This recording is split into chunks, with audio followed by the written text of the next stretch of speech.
चलो देखो, temperature dependence of resistivity. Resistivity किस प्रकार से टेम्परेचर पे डिपेंड करता है, इस पर हम लोग चर्चा ऑलरेडी कर चुके हैं कि टेम्परेचर, कंडक्टर के केस में टेम्परेचर अगर बढ़ाते हैं तो रेसिस्टिविटी बढ़ जाता है। इस पर बात हम लोग कर चुके हैं पहले, सारा डिटेल सब समझे थे बारीकी के साथ ना, कि अगर टेम्परेचर बढ़ाएंगे तो रिलैक्सेशन टाइम बढ़ेगा, रिलैक्सेशन टाइम बढ़ने से हमारा फिर क्या होता है, रेसिस्टिविटी बढ़ जाता है। रेसिस्टिविटी का एक फॉर्मूला हम लोग पढ़े थे, क्या पढ़े थे, n e square tau by m. Temperature बढ़ाएंगे, नहीं, m by n square tau, m by n e square tau, ये हुआ करता था। टेम्परेचर बढ़ाने से रिलैक्सेशन टाइम ऐसे घटता था ना, रिलैक्स होने का टाइम इलेक्ट्रॉन को कम मिलता था। टेम्परेचर बढ़ाए, रिलैक्सेशन टाइम घटा, रिलैक्सेशन टाइम घटा तो रेसिस्टिविटी बढ़ा, ये पढ़े थे हम लोग। अच्छा, इसी चीज को बस एक दूसरा फॉर्मूला के माध्यम से हम लोग समझेंगे। क्या बात की है कि अगर टेम्परेचर बढ़ाएंगे तो रेसिस्टिविटी क्या होगा, बढ़ेगा। ठीक है, ये हम लोग जान रहे हैं, और वैसे भी 10th क्लास तक पढ़ाया जाता है कि टेम्परेचर बढ़ाने से रेसिस्टेंस वगैरह जो है, यानी करंट को चलने में थोड़ा दिक्कत होता है कंडक्टर में, है ना। एक फॉर्मूला है रेसिस्टिविटी, रो टी बराबर rho naught into 1 plus alpha delta t. समझाते हैं क्या चीज क्या है। देखो, इस फॉर्मूला को यूज करके एक दिखाएंगे तो समझ में आएगा। ये हो गया इनिशियल रेसिस्टेंस, ठीक है, और ये हो गया फाइनल रेसिस्टेंस किसी टी टेम्परेचर पे। ये इनिशियल रेसिस्टेंस, ये फाइनल रेसिस्टेंस, ये 1 प्लस ये कोफिशिएंट ऑफ रेसिस्टिविटी होता है, और ये चेंज इन टेम्परेचर, यानी कि टेम्परेचर जैसे जैसे चेंज करेंगे रेसिस्टिविटी का इनिशियल वैल्यू बढ़ेगा, बढ़ते बढ़ते कुछ उसका फाइनल वैल्यू आएगा। ठीक है, अच्छा, सारा टर्म का नाम इसमें पहले हम लोग लिख लेते हैं, ठीक, फिर तब और डिटेल में जानते हैं। बहुत इजी चीज है। देखो, तो चलो, ये जैसे ये इनिशियल रेसिस्टिविटी, ये फाइनल रेसिस्टिविटी, अल्फा, ये डेल्टा टी, इस पर एक न्यूमेरिकल भी करा देंगे तो इसको यूज करना समझ में आ जाएगा। इसी फॉर्मूला में एक बात देखो जरा सा, जैसे कि ये अल्फा जो है, ये coefficient of resistivity, coefficient of resistivity अलग अलग मटेरियल का अलग अलग होता है। जैसे कि यूनिट टेम्परेचर देने से कॉपर में जो रेसिस्टिविटी में फर्क आया, और यूनिट टेम्परेचर देने से जो एल्यूमिनियम के रेसिस्टिविटी में फर्क आया, वो दोनों अलग अलग हो सकता है। जैसे कॉपर में थोड़ा फर्क ज्यादा देखने को मिला, ज्यादा रेसिस्टिविटी में चेंज आया, कॉपर में रेसिस्टिविटी में एक चेंज थोड़ा कम आया, तो थर्मल कोफिशिएंट ऑफ रेसिस्टिविटी दोनों का अलग अलग हो सकता है। अलग अलग मटेरियल का कोफिशिएंट ऑफ रेसिस्टिविटी अलग अलग। अच्छा, उस पर भी बातचीत करते हैं। देखो, ये जो फॉर्मूला है, rho t is equal to क्या, रो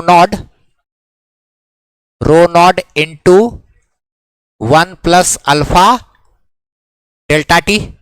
अच्छा, इसमें दोनों तरफ अगर हम लोग L बाय ए से मल्टीप्लाई करें, L बाय ए से मल्टीप्लाई करें अगर दोनों तरफ, तो रो इंटू एल बाय क्या हो गया, रेसिस्टेंस। ठीक है, तो इसी चीज को हम लोग आगे और थोड़ा सा मॉडिफाई कर सकते हैं। इस इक्वेशन को कैसे लिख सकते हैं, देखो तो, रो इंटू एल बाय ए, ये रेसिस्टेंस हो जाता है ना, फाइनल रेसिस्टेंस, आर टी बराबर क्या, R naught into 1 plus alpha delta T, 1 plus alpha delta T. तो ये फाइनल रेसिस्टेंस हो गया, ये इनिशियल रेसिस्टेंस हो गया, 1 प्लस ये कोफिशिएंट ऑफ थर्मल रेसिस्टिविटी ना, जो बोले इसको कोफिशिएंट ऑफ रेसिस्टिविटी, और ये क्या है, चेंज इन टेम्परेचर। तो जितना ज्यादा टेम्परेचर में चेंज करेंगे, हमको रेसिस्टेंस इसका क्या होगा, बढ़ेगा। अच्छा, अब इसमें भी कुछ मटेरियल ऐसा होता है, जैसे कि देखो, कॉपर की अगर बात करें, कॉपर हो गया, एल्युमिनियम हो गया, यानी कि जितना भी मेटल है, कंडक्टर है, कंडक्टर के लिए अल्फा का मान पॉजिटिव होता है, ताकि ये वाला टर्म क्या हो जाए, इनिशियल रेसिस्टेंस के साथ जुटे। टेम्परेचर बढ़ाने से रेसिस्टेंस हमारा बढ़े, उसके लिए अल्फा क्या होना चाहिए, पॉजिटिव। कंडक्टर के लिए अल्फा होता है पॉजिटिव। अगर सेमीकंडक्टर की बात करें तो सेमीकंडक्टर का कहानी उल्टा है। सेमीकंडक्टर में हम बताए थे कि अगर वहां पे टेम्परेचर बढ़ाते हैं तो उसका रेसिस्टेंस वगैरह वो घटता है टेम्परेचर बढ़ाने से। सेमीकंडक्टर में टेम्परेचर बढ़ाने से करंट अच्छे से चलने लगता है, तो सेमीकंडक्टर के लिए अल्फा का मान होता है निगेटिव, कंडक्टर के लिए अल्फा का मान होता है पॉजिटिव। अच्छा, और एक बात, कुछ मटेरियल ऐसा है जिसका नाम जैसे नाइक्रोम हो गया, ठीक है, और मैंगनीन, हाँ, ये दोनों, ये सब ऐसा एलॉय है जिसमें कि क्या, टेम्परेचर अगर बदलेंगे तो उसके रेसिस्टेंस या रेसिस्टिविटी पर कोई फर्क नहीं पड़ता है, यानी उसके लिए अल्फा का मान 0 होता है। ये दो खास मटेरियल या खास जो एलॉय है उसका बात बोले। नाइक्रोम तो निकेल और क्रोमियम को मिला के बनता है ना, नाइक्रोम जो होता है निकेल और क्रोमियम को मिला के बनता है, और वो क्या होता है, हीटर में यूज होता है ना।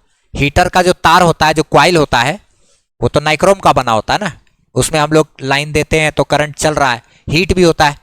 हीट होने के बाद अगर उसका रेसिस्टेंस अगर बढ़ जाएगा तो बढ़ने के बाद क्या होगा, उसमें फिर करंट घटेगा ना, तो तुरंत ठंडा हो जाना चाहिए फिर, क्योंकि करंट पे ही डिपेंड करता है हीट कितना आएगा। तो अगर करंट चला उसके कारण हीट पैदा होगा, रेसिस्टेंस आएगा, तो फिर उससे भी दिक्कत है। तो ऐसा उसमें चीज हम लोग इस्तेमाल करते हैं जिसको कि टेम्परेचर बढ़ने से उसका रेसिस्टेंस पे फर्क ना पड़े। तो नाइक्रोम हो गया, मैंगनीन हो गया, ये सब ऐसा एलॉय है जिसमें कि क्या, टेम्परेचर पर वो डिपेंड नहीं करता उसका रेसिस्टिविटी। टेम्परेचर बढ़ाएंगे घटाएंगे तो भी उसका रेसिस्टिविटी जस का तस रहेगा, यानी उसके लिए अल्फा का मान 0 होगा। इस पर एनसीईआरटी का एक क्वेश्चन कराते हैं, तो ये फॉर्मूला को यूज करना समझ में आ जाएगा, ठीक है। इस पर आधारित एक न्यूमेरिकल क्वेश्चन, एनसीईआरटी एक्सरसाइज 3.3, पुराना एनसीईआरटी में 3.5 हुआ करता था। क्वेश्चन में बोला हुआ है कि शुरू में जो 27 डिग्री सेल्सियस यानी कि रूम टेम्परेचर पर जो रेसिस्टेंस है वो है इनिशियल रेसिस्टेंस 100 ओम। फिर बोला क्या कि बताइए कितना डिग्री सेल्सियस टेम्परेचर पर रेसिस्टेंस हमारा 117 ओम हो जाएगा, क्योंकि अगर हम लोग टेम्परेचर बढ़ाएंगे तो रेसिस्टेंस बढ़ेगा। तो 27 डिग्री सेल्सियस पर रेसिस्टेंस 100 ओम है, तो बताइए कितने डिग्री सेल्सियस टेम्परेचर पर रेसिस्टेंस हमारा 117 ओम हो जाएगा, जबकि अल्फा का मान यानी कोफिशिएंट ऑफ रेसिस्टिविटी दिया हुआ 1.7, 0 इंटू 10 टू द पावर क्या, -4। अच्छा ठीक, तो आर टी बराबर R0 into 1 plus alpha delta T, ये तो सब वैसे ही है। ये डेल्टा टी यानी चेंज इन टेम्परेचर का मतलब क्या हो गया, final temperature minus initial temperature. अच्छा, तो ये फाइनल रेसिस्टेंस है, फाइनल रेसिस्टेंस 117 ओम, ठीक है, इनिशियल रेसिस्टेंस 100, 1 प्लस अल्फा का मान 1.70 गुना 10 का पावर -4, यही है ना। अच्छा ठीक है, change in temperature, final temperature TF जो निकालना है, माइनस इनिशियल टेम्परेचर 27, ठीक है, सॉल्व करोगे तो 1027 आएगा। अच्छा, अभी इसी में क्या करेंगे, इसको इधर डिवाइड में लेकर के आ गए, ठीक है। कैलकुलेशन वाला पोर्शन ही है, 1 प्लस 170 गुना 10 का पावर -4 इंटू TF माइनस 27, क्या, अब ये इधर आके 1 से घट भी जाएगा, 1 को इधर लेकर के आएंगे तो क्या घटेगा, ये इधर आके घटा तो ये क्या हो जाए 0.17 बराबर 1.70 गुना 10 का पावर -4 TF माइनस 27। पहले 100 इधर भाग दिए तो 117 1.17 हो गया, अब 1 इधर आके घट गया इसमें से तो 0.17 हो गया। अच्छा, अब इतना है, ये वाला चीज अब इधर आएगा भाग में, तो डिवाइड में आएगा तो 0.17 भागा 1.70 गुना 10 का पावर -4 बराबर इधर TF माइनस 27। इसको सॉल्व करेंगे तो 1000 आएगा, इधर आके जुटेगा, यही होगा अपना आंसर है 1027। चलो देखते हैं, तो ये नीचे से ऊपर लेके जाएंगे, पहले इसको ऊपर लेकर के जाए तो 0.17 गुना 10 का पावर क्या हो गया 4 भागा यहाँ पे क्या है 1.70, अच्छा बराबर क्या है TF माइनस 27। अच्छा चलो, तो TF माइनस 27, तो यहां पर एक काम करते हैं, इसमें से क्या करेंगे, एक जीरो इसको दे देंगे, एक जीरो दे देंगे इसको, तो ये क्या हो जाएगा, यानी कि 10 से, हाँ वो भी बात ठीक है, लेकिन इससे 10 देंगे तो ये भी 1.7, नीचे भी 1.7 कट गया, अगर इसमें 10 से गुना करेंगे तो ये भी 1.7 है, ये भी 1.7 बन जाएगा, आराम से कट जाएगा। तो यानी कि ये हो गया कितना, 10 से इसमें से 10 उसको दे दिए तो 1.7 है कि नहीं, इसमें से 10 उसमें गुना हो गया तो 0.17 हो गया 1.7। अब भागा में 1.70, बात तो वही है, और गुना में 10 का पावर क्या 3, तो ये TF माइनस 27, तो ये और ये क्या हो गया, कट गया। तो 10 का पावर 3 यानी कि क्या 1000 बराबर TF माइनस 27, ये इधर आके जुट गया तो 1000 प्लस 27 तो TF, इसीलिए TF फाइनल टेम्परेचर हो गया 1027 डिग्री सेल्सियस। ये हो गया सॉल्यूशन इसका।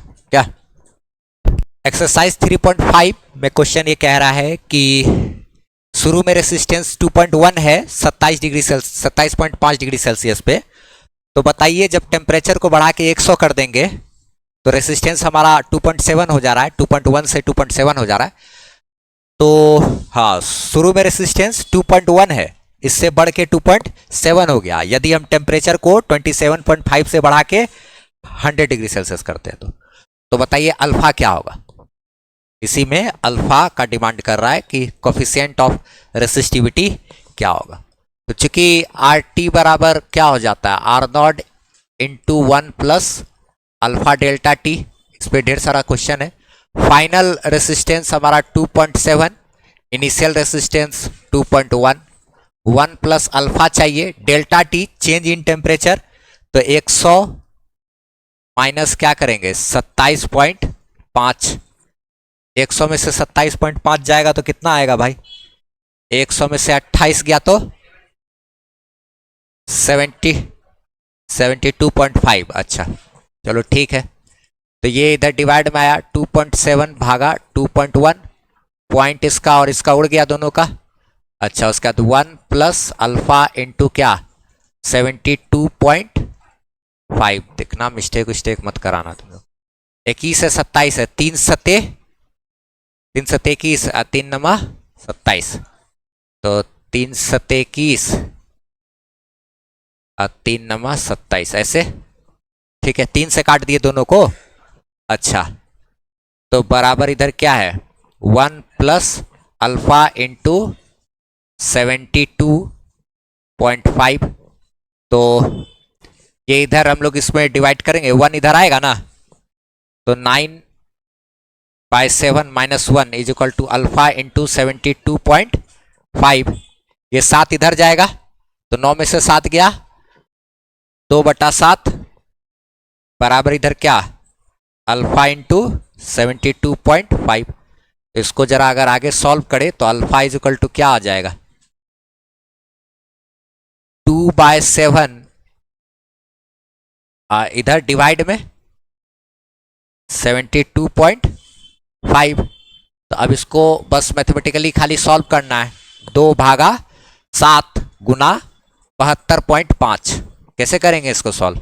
अच्छा यहाँ के बाद, यहाँ ये वाले स्टेप के बाद इस दोनों को सिंपल बस क्या मल्टीप्लाई किए ना, तो इसको मल्टीप्लाई करके आया 507.5, 2 भागा इतना 0.0039, यही हो गया अल्फा का मान, इतना पर डिग्री सेल्सियस। अब करो डिवाइड में, यही सब तो है समस्या, एग्जाम में तो हम करके देंगे नहीं। देखो एक्सरसाइज 3.4, इसमें क्वेश्चन यही कह रहा है कि वायर का लेंथ दिया हुआ है और क्रॉस सेक्शनल एरिया भी दिया हुआ है, लेंथ भी है क्रॉस सेक्शनल एरिया भी दिया हुआ है और इसका रेसिस्टेंस दिया हुआ है। हमको बस बोल रहा है कि रेसिस्टिविटी सेम टेम्परेचर पे, रेसिस्टिविटी टेम्परेचर बदल नहीं रहा, तो बताइए रेसिस्टिविटी कितना है मटेरियल का। तो चूंकि क्या है कि R बराबर होता है क्या रो इंटू एल बाय ए, पढ़े हैं हम लोग, इसीलिए रेसिस्टिविटी बराबर क्या है ए इधर गुना में आ जाएगा, ये इधर डिवाइड में हो जाएगा, तो R into A by L is equal to क्या रेसिस्टिविटी, और यही रेसिस्टिविटी हम लोग को फाइंड करना है, R इंटू ए भागा एल। सारा डाटा दिया हुआ है, रेसिस्टेंस कितना है 5 है, क्रॉस सेक्शनल एरिया जो है इसका वो 6.0 गुना 10 टू द पावर क्या है -7 डिवाइडेड बाय लेंथ की बात करें तो ये 15 मीटर दिया हुआ है, तो 5 6 ये 30 हो गया, 5 6 ये 30 और 30 भागा 15 क्या हो गया 2, तो रेसिस्टिविटी जो आया इसका वो क्या है, 2 गुना 10 का पावर -7, ये पर डिग्री सेल्सियस आंसर। देखो एनसीईआरटी में देखोगे तो आंसर हर जगह क्या किया ना, ऐसे करके लिखता है कि रेसिस्टिविटी का जो वैल्यू है वो है 2.0 गुना 10⁻⁻7। कोई बता सकते हो कि ऐसा काहे लिखता है? खाली 2 × 10⁻7 भी तो लिख सकता था। ये देखो सिग्निफिकेंट फिगर का इस सब में ये होता है, जैसे ये 5.0 है ना, तो इसमें 2 सिग्निफिकेंट फिगर होता है, इसमें भी 2 है, सबके पास कम से कम 2 ही है मिनिमम। तो आंसर 2 सिग्निफिकेंट फिगर में लिखने का ये सब तरीका होता है, 11th में समझाया जाता है सब। ऐसे तो काम चल ही जाएगा मेरा उससे, लेकिन हम एक बात बता रहे वैसे भी लिखने का एक तरीका होता है। 11th में सिग्निफिकेंट फिगर के बारे में पढ़ाया जाता है, यूनिट्स एंड मेजरमेंट में, तो उसका ध्यान रखते हुए लोग ऐसे लिखते हैं, 2 सिग्निफिकेंट फिगर, 2 ही सिग्निफिकेंट फिगर में आंसर। तो ये सब सारा चीज हम लोग का चर्चा हो गया था इस रिलेशन के बारे में, ठीक है ना, सब कुछ हम लोग डिस्कस कर लिए थे। कंडक्टर के लिए alpha positive, thermal coefficient of resistivity, temperature बढ़ाते जाएंगे तो जुटता जाएगा ये वाला टर्म, तो रेसिस्टेंस बढ़ता जाएगा। फिर बात कर लिए थे हम लोग सेमीकंडक्टर के लिए अल्फा क्या होता है, नेगेटिव, टेम्परेचर बढ़ाएंगे तो ये माइनस टर्म के कारण क्या होगा, वो सब चीज घटता जाएगा ना। तो ये सारा चीज हमारा चर्चा हो गया था। और नाइक्रोम और मैंगनीन के लिए अल्फा का मान क्या होता है, 0, क्योंकि नाइक्रोम और मैंगनीन का रेसिस्टेंस टेम्परेचर पे डिपेंड नहीं करता। टेम्परेचर बढ़ाएं या घटाएं उससे नाइक्रोम या मैंगनीन जो है इसका रेसिस्टेंस पे प्रभाव नहीं पड़ेगा। इसीलिए इसका इस्तेमाल क्या चीज़ में, हीटर उटर में बनाने में करते हैं, ताकि ये टेम्परेचर जब बढ़े, करंट देंगे, टेम्परेचर बढ़ेगा तो उसका रेसिस्टेंस कम नहीं होगा, तो हीटिंग इफेक्ट भी कम नहीं होगा उसका। रेसिस्टेंस कम हो जाता अगर तो करंट कम हो जाएगा, सॉरी रेसिस्टेंस अगर बढ़ेगा किसी चीज़ का तो करंट कम होगा, करंट कम होने से हीटिंग इफेक्ट भी कम हो जाता है। क्योंकि कभी भी जो गर्मी जो पैदा करता है ना, जो हीटर उटर जो इतना जो हीट जो पैदा करता है, वो हीट हमारा करंट पे डिपेंड करता है सबसे ज़्यादा। ये सब अब हम लोग तो आगे पढ़ेंगे, हीट बराबर I² RT होता है, 10th में भी है वैसे, H बराबर I² RT 10th में भी है। करंट जितना ज़्यादा रहेगा हीट उतना ज़्यादा पैदा होगा। तो हीटर में अगर हम लोग इसके अलावा कोई और तार चीज़ या कुछ और इस्तेमाल करेंगे तो करंट देने से क्या होगा, थोड़ा हीट हुआ तो रेसिस्टेंस भी बढ़ जाएगा, रेसिस्टेंस बढ़ेगा तो करंट घटेगा, तो फिर थोड़ा सा हीट भी क्या हो जाएगा, कम हो जाता है। तो इसलिए ये सब का इस्तेमाल करते हैं, जो कि क्या करता है, करंट दिए, हीट हुआ और उसके बाद उसका रेसिस्टेंस लेकिन नहीं घटा, तो हीट जस का तस बरकरार रहता है। रेसिस्टेंस जस का तस तो करंट भी वैसे ही, तो हमारा हीट देते रहता है। तो ये सब जो है हीटिंग के बाद क्या होता है, इट मीन्स ऑन हीटिंग, ये अल्फा 0 का मतलब क्या हुआ, it means on heating resistance of this alloy does not change. ये सब का रेसिस्टेंस जो है वो चेंज नहीं होता है। So these are used in that device which works on heating effect of current. जो device heating effect of current पर काम करता है, मतलब करंट पास करने से हीट पैदा करने वाला कॉन्सेप्ट पे काम करता है, वो सब डिवाइस में हम लोग नाइक्रोम मैंगनीन ये सब इस्तेमाल करते हैं। जैसे कि हमारा क्या हो गया है, हीटर वगैरह हो गया ना, अच्छा गीजर हो गया, आयरन हो गया, ये सब ढेर सारा चीज़ है। तो ये सब चीज़ में हम लोग इसको इस्तेमाल करें। तो ये सब डिटेल हम लोग पढ़ चुके थे, डिस्कस दिखा जाए इसको, फिर आगे बात करते हैं। इसमें एक चीज, रुक जाओ एक सेकंड, और थोड़ा सा ग्राफ का भी हम लोग चर्चा किए थे, ठीक है, ग्राफ वगैरह में भी हम लोग पढ़ लिए थे। रेसिस्टिविटी का टेम्परेचर के साथ कंडक्टर के लिए ग्राफ हम लोग जाने थे कि टेम्परेचर बढ़ाएंगे तो रेसिस्टिविटी कंडक्टर में बढ़ता है ना। और बी नंबर अगर हम लोग बात करेंगे किसके लिए, सेमीकंडक्टर के लिए, तो रेसिस्टिविटी का टेम्परेचर के साथ उल्टा रिलेशन होता है। ये किस में, सेमीकंडक्टर में ना। टेम्परेचर, ये टेम्परेचर है, ठीक है, टेम्परेचर बढ़ाएंगे तो हमारा कंडक्टर में रेसिस्टिविटी बढ़ता है, सेमीकंडक्टर में टेम्परेचर बढ़ाने से रेसिस्टिविटी कम होता है। ये सब चर्चा किए थे हम लोग, हाँ। फिर उसके बाद सी नंबर अगर नाइक्रोम या फिर मैंगनीन की बात करें तो ये सब में क्या होता है ना कि रेसिस्टिविटी और टेम्परेचर, इसका ग्राफ दिया हुआ है, वो ज़्यादा नहीं, एकदम नाम मात्र का इसमें फर्क है। ऐसा ग्राफ है इसमें, एकदम ना के बराबर इंक्रीजमेंट होता है। 1.10 1.20 बहुत जरा सा का फर्क है जो उसको एकदम लगभग नेग्लेजेबल रहता है। नाइक्रोमैंगनीन में टेम्परेचर बढ़ाने से रेसिस्टिविटी पे एकदम इतना सूता भर का फर्क रहता है जो कि उतना नेग्लेजेबल होता है। तो इसलिए ऐसे इसको लिखना ज़्यादा अच्छा रहता है। ये जो है ना, ये लगभग 0 के बराबर होता है। ये लिखना ज़्यादा अच्छा सटीक रहता है, लगभग 0 के बराबर होता है। फर्क आता है लेकिन कोई खास फर्क एकदम ज़रा सा। ये सब देखो, ये कर्व लाइन का मतलब क्या हो गया कि चेंजेस, रेट ऑफ चेंज बहुत ज़्यादा है इसमें। इसका स्लोप ज़्यादा होने का मतलब रेट ऑफ चेंज इसमें और इसमें क्या ज़्यादा है, ज़्यादा तेज़ी से बढ़ता घटता है। लेकिन इसमें एकदम हल्का सा, इसका स्लोप भी बहुत कम रहता है।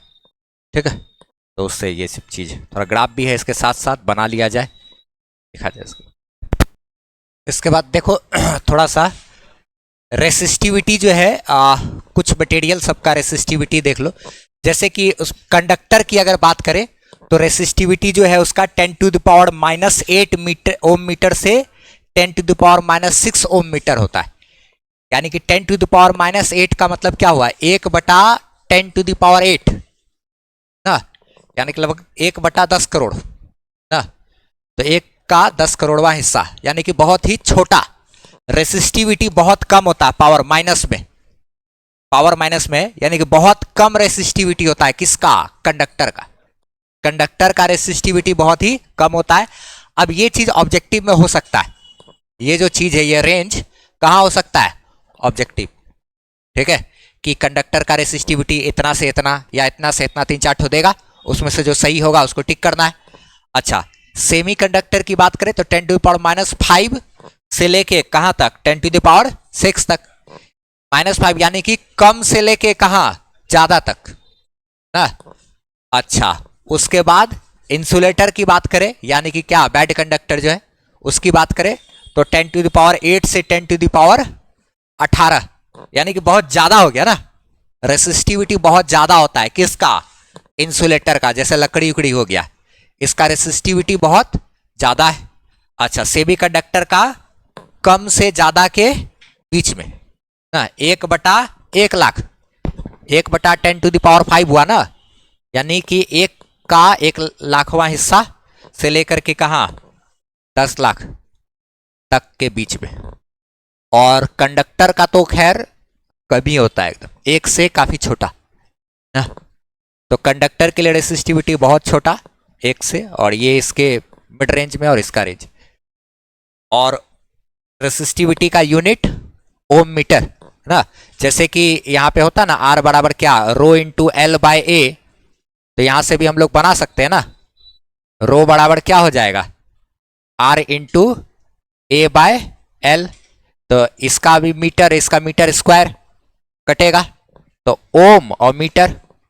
रेसिस्टेंस का क्या हो गया, ओम, और ये लंबाई का मीटर है, एरिया का मीटर स्क्वायर है। तो मीटर से मीटर स्क्वायर में का एगो मीटर कट जाएगा, तो ओम मीटर आ जाएगा। क्या, इस समझने के लिए ऐसे बात बोले, ठीक है। लेकिन ध्यान रखना, इसका यूनिट जो होता है वो क्या होता है, ओम मीटर लिखा जाए। इसके बाद हम लोग को इलेक्ट्रिकल एनर्जी एंड पावर, वो टॉपिक स्टार्ट करना है। इलेक्ट्रिकल एनर्जी एंड पावर थोड़ा लंबा टॉपिक है, बात करेंगे, खास है टॉपिक।